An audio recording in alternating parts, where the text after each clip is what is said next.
ಒಬ್ಬ ಕ್ರಿಮಿನಲ್ ಜೈಲಿಂದ ರಿಲೀಸ್ ಆದ್ಮೇಲೆ ಏನಾದ್ರು ಬಿಸ್ನೆಸ್ ಸ್ಟಾರ್ಟ್ ಮಾಡ್ಬೇಕು ಅಂತ ಅನ್ಕೊಂತಾನೆ. ಆದ್ರೆ ಏನು ಮೋಸ ಮಾಡಬಾರ್ದು, ನಿಯತ್ತಾಗಿ ಬಿಸ್ನೆಸ್ ಮಾಡ್ಬೇಕು ಅಂತ ಯೋಚನೆ ಮಾಡ್ತಾನೆ. ತುಂಬಾ ಎಲ್ಲ ರಿಸರ್ಚ್ ಮಾಡಿ ಕೊನೆಗೆ ಒಂದು ಝೂ ಓಪನ್ ಮಾಡ್ತಾನೆ.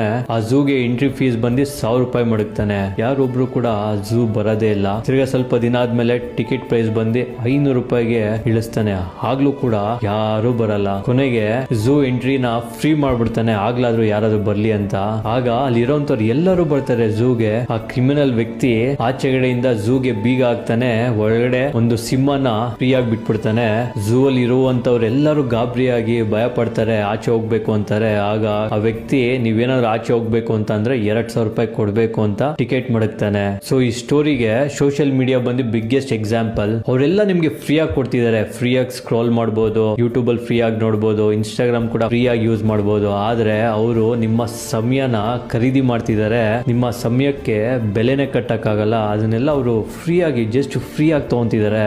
ನಿಮ್ಮನ್ನ ಪ್ರಾಡಕ್ಟ್ ಮಾಡಿ ಅವ್ರು ಜಸ್ಟ್ ಎಂಟರ್ಟೈನ್ಮೆಂಟ್ ವಿಡಿಯೋ ಕೊಟ್ಟು ನಿಮ್ಮ ಸಮಯನೆಲ್ಲ ಫ್ರೀ ಆಗಿ ತಗೊಂತಿದ್ದಾರೆ. Thank you.